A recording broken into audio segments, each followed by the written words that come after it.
இங்க இந்த பொண்ணு புதுசா ஜாயின் பண்ண ஸ்கூல்ல எல்லாருமே அவங்களுக்கு அகென்ஸ்டா இருக்கிற மாதிரி ஃபீல் பண்ணி இடத்தெல்லாம் மாறி உட்காந்துக்கிறாங்க. அதையெல்லாம் கவனிக்கிற சியு எதுவுமே கண்டுக்காம விட்டுட்டான். சாயந்தரம் இவங்க வீட்டுக்கு சோகமா நடந்து போயிட்டு இருக்கும்போது அவங்களை கிராஸ் பண்ணி தான் சியு சைக்கிள்ல போறான். இவங்க வீட்டுக்கு வரதுக்கு முன்னாடி அவங்க அப்பா அம்மா புது இடம் இன்னும் நம்ம பொண்ணுக்கு செட் ஆகல போல, இன்னும் ஒரு மாதிரி தான் இருக்கா, நான் ஸ்கூல்ல அவளை சாப்பிட்டு கூப்பிட்டேன் கண்டுக்காம போயிட்டாடி அப்படின்னு பேசிட்டு இருக்கும்போது இவங்க உள்ள என்ட்ரி ஆக, மாமா ஏன் இவ்வளவு லேட்டு, வா ஸ்நாக்ஸ் சாப்பிடுனா, இருங்க பாரு ஃப்ரெஷ் ஆயிட்டு வரேன்ட்டு ரூமுக்குள்ள போனா அந்த பொண்ணோட தம்பி அவங்க ரூமுக்குள்ள அவங்க திங்ஸ் எல்லாம் வச்சு விளையாடிட்டு இருக்கான். அதுல அவங்களோட டைரியை வேற எரிச்சிடுறான். செம்ம கடுப்பான இவங்க அவனை அடிக்க போனா உடனே அவன் அப்பா அம்மா கிட்ட போய் ஒளிஞ்சிக்க அவங்க அம்மா சரியான காட்டு காட்ட ஆரம்பிக்கிறாங்க. இவங்களை நீ தானடி பெரிய பொண்ணு, விட்டு கொடுத்து போனா என்ன, டைரி தானே, புது டைரி வாங்கிக்கோ அப்படின்னு இவங்களை மானாவரியா திட்ட ஆரம்பிக்க அவங்களுக்கோ கண்ணு கலங்குது. அப்ப அவங்க அப்பா இந்தாமா உன் பேட்ச், இன்னைக்கு ஃபுல்லா உன் அம்மா சாப்பிடாம இதை தான் தேடிட்டு இருந்தானே கொடுக்க, இவங்களோ அழுதுட்டு ரூமுக்கு வந்துடுறாங்க. எப்ப பார்த்தாலும் என்னையே தான் திட்டிட்டு இருக்கணுமா, ஏன் அவனை என் ரூமுக்கு வராம என்னோட திங்ஸ் எல்லாம் வச்சு விளையாடாம இருக்கணும்னு சொல்ல வேண்டியதானே,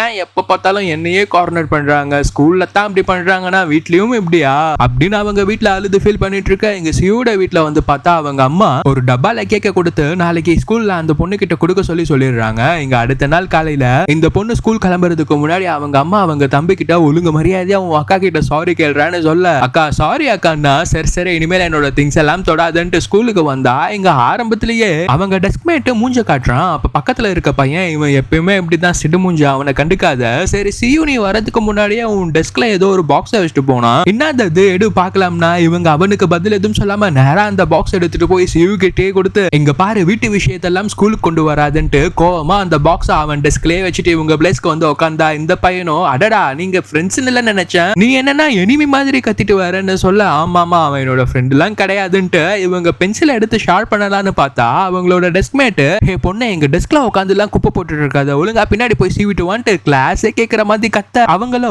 யாரா அவன் பென்சிலை கூட சீவ விட மாட்டான்ட்டு பின்னாடி வந்து ஷார்ட் பண்ணிட்டு இருக்க. இதையெல்லாம் கவனிக்கிற சியும் அவனோட ஃப்ரெண்ட்ஸும் அவளா தானே பிளேஸ் மாறிட்டு போனா அனுபவிக்கிட்டோம்னு சொல்ல லஞ்ச் புடிஞ்சிட்ட பிறகு எல்லாரும் தீவிரமா ஏதோ பிராக்டிஸ் பண்ணிட்டு இருக்காங்க. வாஷ்ரூம்ல இருந்து லேட்டா வந்த இவங்க என்ன எல்லாரும் சீரியஸா ஏதோ பண்ணிட்டு இருக்கீங்கன்னா, மேக்ஸ் சார் மாடல் பேப்பரை கொடுத்து அதை பிராக்டிஸ் பண்ண சொன்னாரு, உன் டெஸ்க்மேட் உனக்காக அந்த பேப்பரை வாங்கி வைக்கலையா, அவன் கிட்ட கேட்டு பாரு உனக்காக எக்ஸ்ட்ரா வாங்கி வச்சிருக்கானா, அவனோ நான் என்ன உன் வேலைக்காரனா உனக்கு வேலை செய்யவா, நான் ஸ்கூலுக்கு வரேன்ட்டு திரும்பவும் எல்லாம் கேட்கிற மாதிரி கத்திடுறான். இவங்களோ பாவம் செம்ம இன்சல்ட்டிங்கா இருக்கு, அடுத்து என்ன பண்றதுன்னு தெரியாம சோகமா அப்படியே உட்காந்துட்டு இருக்காங்க. எல்டரா பிறந்தவங்களுக்கு எல்லாம் ஸ்கூல்லயே இப்படி டார்ச்சர்னா பெருசாயிட்ட பிறகு ரெஸ்பான்சிபிலிட்டின்ற பேர்ல இன்னும் என்னென்னலாம் இருக்க போகுதோ. நீங்க எல்டர் கிட்டா இல்ல எங்கர் கிட்டா இருந்தா ஃபியூச்சர்ல உங்களோட எல்டர் கிட்டுக்கு சப்போர்ட் பண்ணுங்கப்பா.